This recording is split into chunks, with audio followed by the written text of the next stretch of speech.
Mesdames et messieurs, bonsoir et bienvenue dans l'invité de la rédaction. Le rein, un organe vital trop souvent négligé. C'est pourquoi le 13 mars de chaque année, le monde entier se mobilise à l'occasion de la journée mondiale du rein.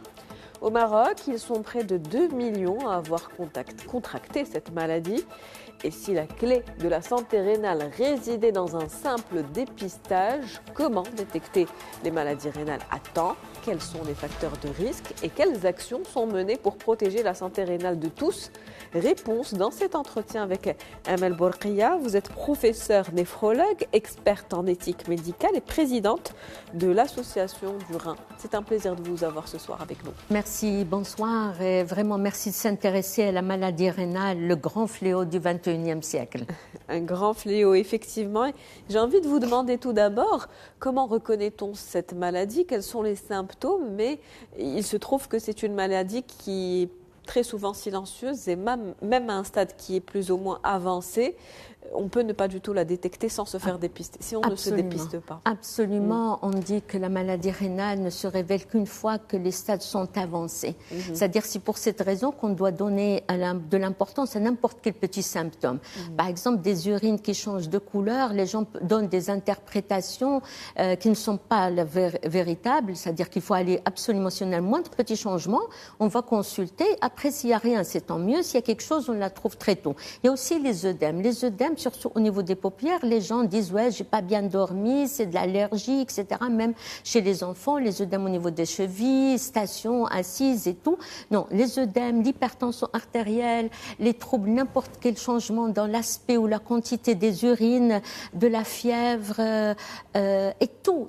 J'ai envie de dire que tous les symptômes peuvent avoir un lien avec la maladie rénale, la fatigue, l'étourdiment, le mal à la tête, parce que s'il y a de l'hypertension artérielle, et malheureusement les gens ne relient pas toujours l'hypertension artérielle au rein ou à la maladie rénale, alors que c'est le rein qui contrôle la tension. Et évidemment, quand il y a une maladie rénale, peut nous donner une élévation de la tension artérielle.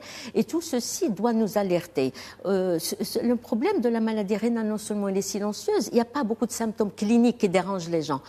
Il n'y a que de la biologie. Pratiquement le diagnostic est biologique, le suivi est biologique et tout est biologique. Et justement, dans ce cas-là, donc aujourd'hui, pour une personne qui est plus ou moins sensibilisée à la situation, qu'est-ce qu'il faudrait faire pour contrôler la bonne santé de ses reins?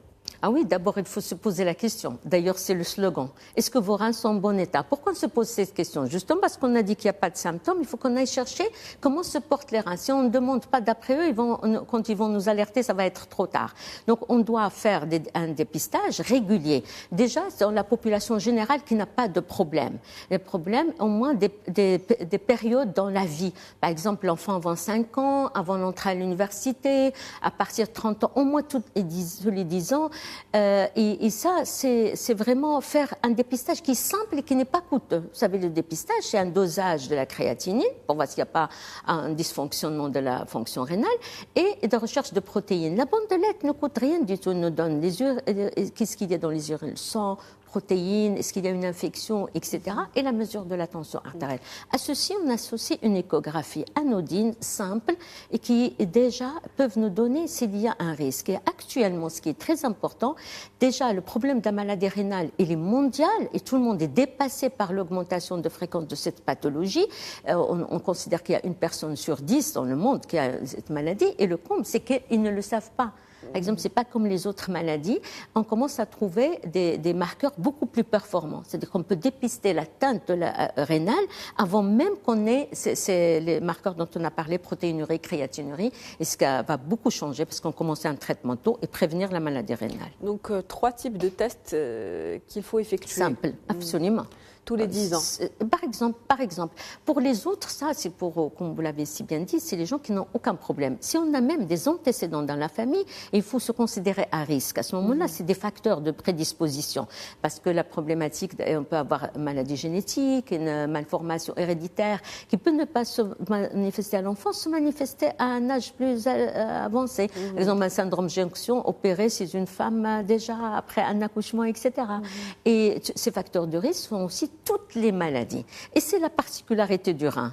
Tellement le rein, toutes les maladies de l'être humain peuvent retentir sur le rein. Que ce soit les maladies générales, type hypertension artérielle, diabète, qui sont actuellement les plus fréquentes, les maladies lithiasiques, les calculs qui sont très fréquents dans notre pays, parce qu'il y a une prédisposition génétique aussi. Et puis les maladies auto-immunes, tous les cancers. Les gens ne font pas souvent le lien. La chimiothérapie, les médicaments, et on consomme les médicaments de façon anarchique, les herbes, les toxiques, etc. Tout ceci prédispose. N'oublions pas que actuellement, par exemple, la cigarette atteint directement le rein. Avant, on pensait que c'était une relation indirecte. L'obésité atteint les reins, les facteurs environnementaux, les conservateurs. Vraiment, il n'y a pas quelque chose qu'on peut exclure. Donc, plusieurs facteurs de risque, en plus des facteurs génétiques déjà. Absolument, qui peuvent atteindre le rein et détruire. Et c'est pour ça qu'il y a une augmentation croissante, exponentielle de ces maladies. Est-ce qu'il y a une population en particulier qui est à haut risque à un certain âge, au-delà des personnes qui ont des prédispositions génétiques? Le sujet âgé. On considère qu'il y a ce qu'on appelle, entre guillemets, l'insuffisance rénale physiologique.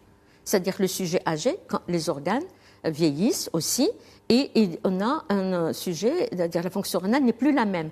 Même si en absence de maladie, ceci dit, en absence de maladie, c'est pour cela qu'il est extrêmement important. Et ceci aussi pour les médecins, c'est-à-dire de prendre conscience que le sujet âgé a une insuffisance rénale. C'est comme le nouveau-né. Le nouveau-né, ce sont des populations pour lesquelles on doit prendre beaucoup de précautions en inscrivant et en donnant des médicaments, parce qu'ils sont en certaine insuffisance rénale non pathologique. C'est les conditions physiologiques de l'être humain qui font que ces reins ne fonctionnent pas beaucoup. Et souvent, malheureusement, on ne fait pas attention, on les oublie. Il faut faire attention aussi pour la population générale, quand on fait une exploration radiologique avec des injections, il faut s'assurer que la fonction rénale est normale, parce que les injections de produits de contraste iodés sont très dangereuses aussi pour le rein. D'accord. Donc pour ces personnes, ces sujets âgés, est-ce que il faut se faire dépister bien plus régulièrement, j'imagine, absolument, qu'une personne qui est en bonne santé? Oui, merci pour ta question. Faire tous les 10 ans, hein. Absolument, bravo, parce que c'est ça. Plus on avance dans l'âge, plus on est prédisposé à d'autres maladies déjà. On peut dire les maladies cardiaques aussi qui peuvent ne pas être très visibles. On doit se dépister plus fréquemment. Par exemple, moins de 45 ans, 50 ans, plus de 10 ans comme ça, s'il n'y a pas de facteur de risque, mais à partir de là, beaucoup plus. Et chaque fois, il faut prendre et tenir cette occasion de aller voir le médecin, ou si on fait un check-up, ou si on fait un bilan pour n'importe quelle autre pathologie ou circonstance donc anormale, voir si les reins fonctionnent bien. Toujours se poser cette question. Est-ce que nos reins fonctionnent bien? Parce qu'il ne faut pas les attendre. Il faut toujours demander d'après. Moi, je dis que toujours les reins sont des organes inimaginables.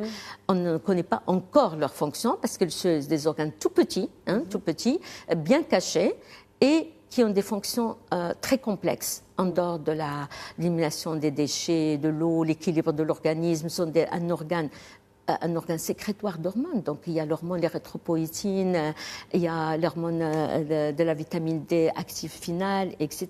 Il y a beaucoup de choses et encore des choses qu'on ignore.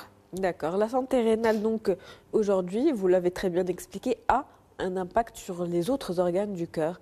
Et je pense là notamment au cœur en particulier, quand vous parliez tout à l'heure d'hypertension.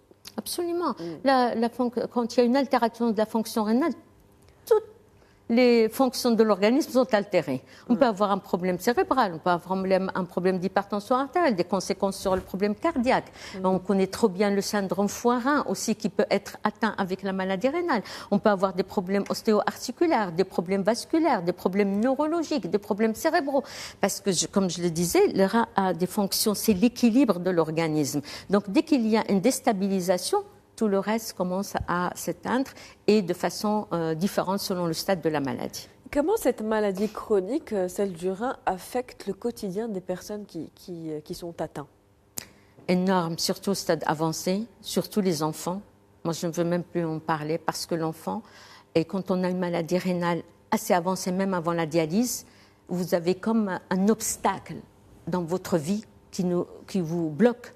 L'enfant ne grandit pas.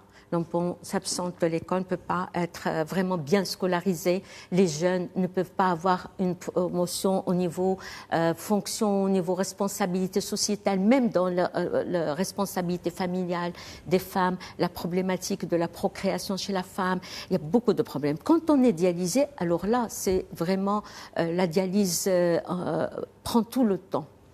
3 fois par semaine, c'est énorme. Compter le temps, 4 heures, avant les déplacements, les difficultés de déplacement, les centres ne sont pas toujours proches. Quand on est dans un milieu rural, difficile d'y aller, la fatigue que traîne la dialyse et les responsabilités se dégradent petit à petit. Donc, si on fait des dépistages, on sauve d'abord ces personnes, on sauve leur vie, leur famille et on protège notre société. D'où l'importance aujourd'hui de sensibiliser, que ces professionnels de la santé sensibilisent à l'enjeu en fait de cette maladie du rein. Absolument, absolument. Notre association fait de nombreuses enquêtes, essayant de voir est-ce que les médecins sont réellement sensibles, parce qu'on est les premiers responsables. C'est nous qui devons donner la bonne information, pas n'importe quelle information, protéger, profiter de chaque malade qui arrive, qu'il ait un problème endocrinien, un problème cardiaque, un problème hépatique, voir si la fonction rénale est bonne, pour l'aider à la protéger. Et à ce moment-là, travailler en collaboration avec les néphrologues. Merci à vous en tout cas, professeur Amel Bourqiya. Je rappelle que vous êtes professeur néphrologue, experte en éthique médicale et présidente de l'association du rein. C'était un plaisir de vous avoir avec nous ce soir. Merci pour tout l'intérêt. C'est la fin de l'invité de la rédaction pour ce soir. Merci pour votre fidélité. On se retrouve demain avec un nouvel invité, nouveau sujet. Très bonne soirée.